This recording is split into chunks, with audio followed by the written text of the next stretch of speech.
Stop! These are the big three convergence FRQs that show up again and again on the apcalculus BC exam. If you can justify the right series test, handle endpoints, and explain convergence clearly, you're picking up major FRQ points. Let's log in. Now let's move on to question 23. Give a value of p such that this series converges, but this series diverges. Alright, so we're gonna start with this guy. This guy actually the p series, right? So in order for the p series diverges, this guy right here, 2p must be less than equal to 1, or p less than equal to 1/2, right?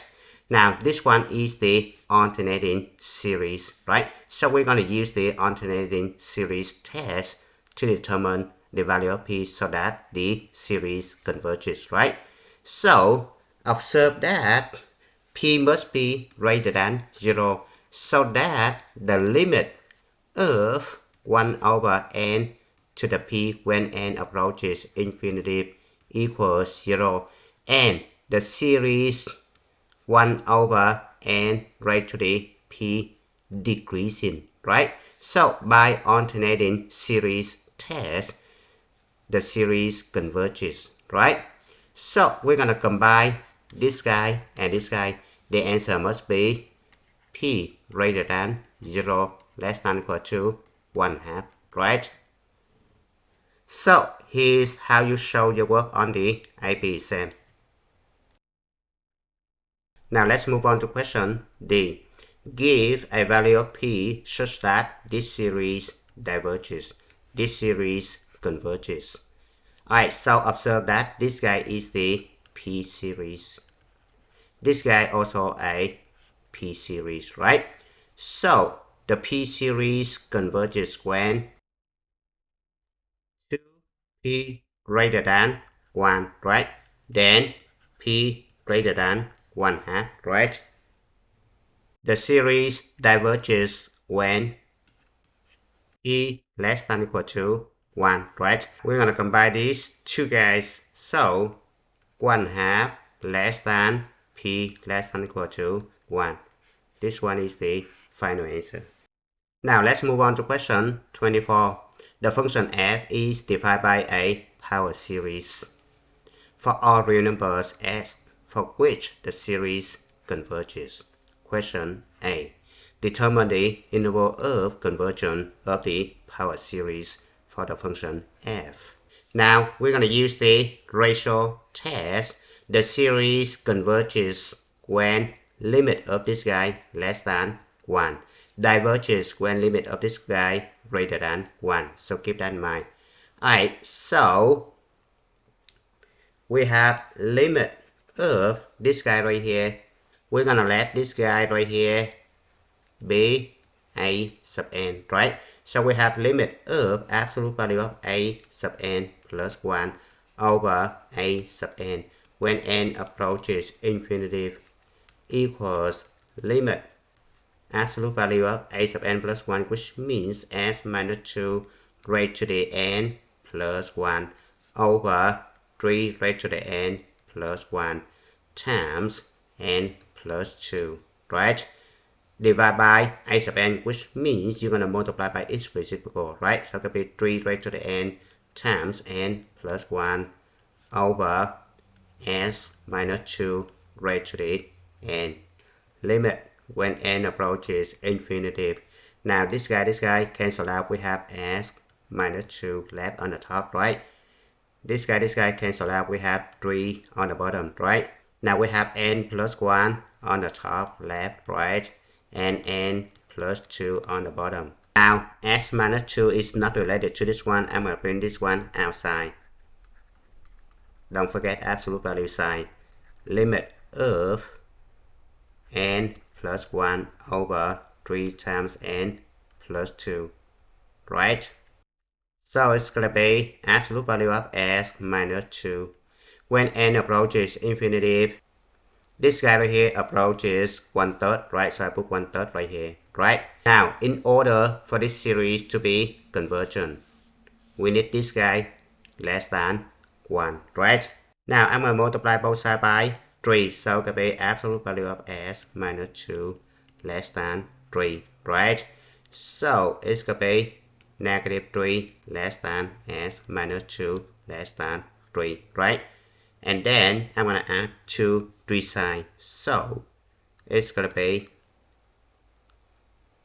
negative 1 less than s less than 5. Now, don't forget to check the endpoints, negative 1 and 5. Now, s equals negative 1.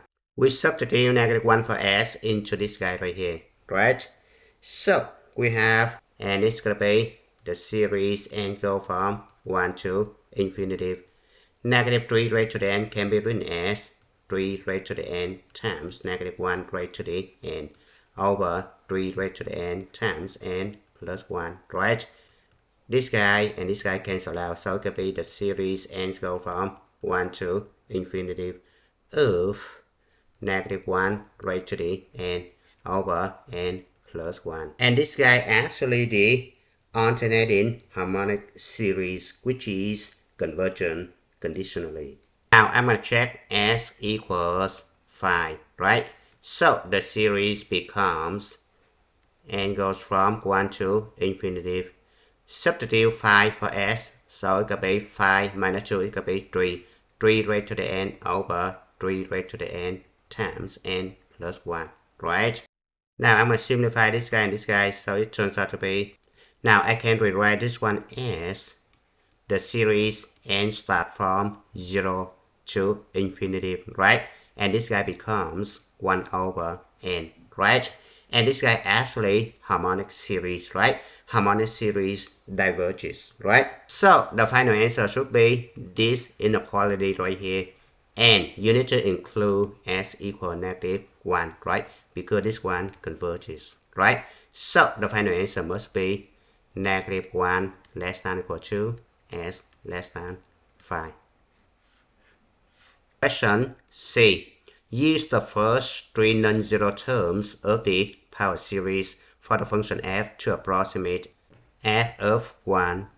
Use the alternating series at above to show that this approximation differs from f of 1 by less than 1 over 100. The first 3 terms are right here. I'm going to copy them down. So you have f of 1. Substitute 1 for s over here. So if you simplify this one, it's actually 47 over 54.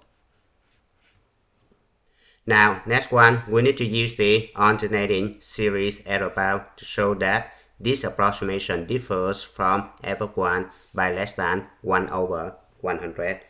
You know that the power series for the function f evaluated at s equals 1 is an alternating series whose terms decreasing in absolute value to 0.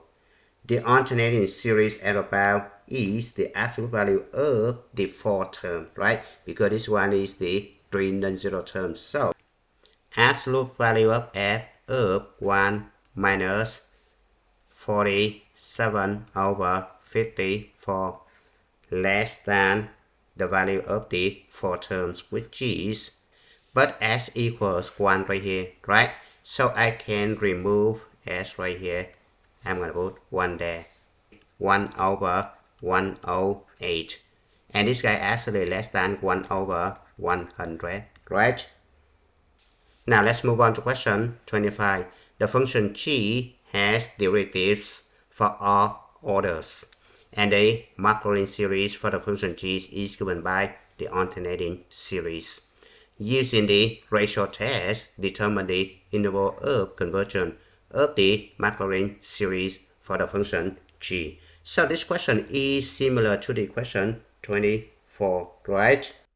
So we have limit of absolute value of a sub n plus 1 over a sub n when n approaches infinity equals limit when n approaches infinity absolute value of -1 raised to the n plus 1 times s raised to the 2 parentheses, be careful, n plus 1 right here, and then plus 1 outside, over 2 parentheses, n plus 1 plus 3 outside, and then divide by a sub n, which means multiply by its reciprocal, right? So it could be 2n plus 3 over -1 raised to the n times s raised to the 2n plus 1. I'm going to simplify this guy. It's actually limit when n approaches infinity.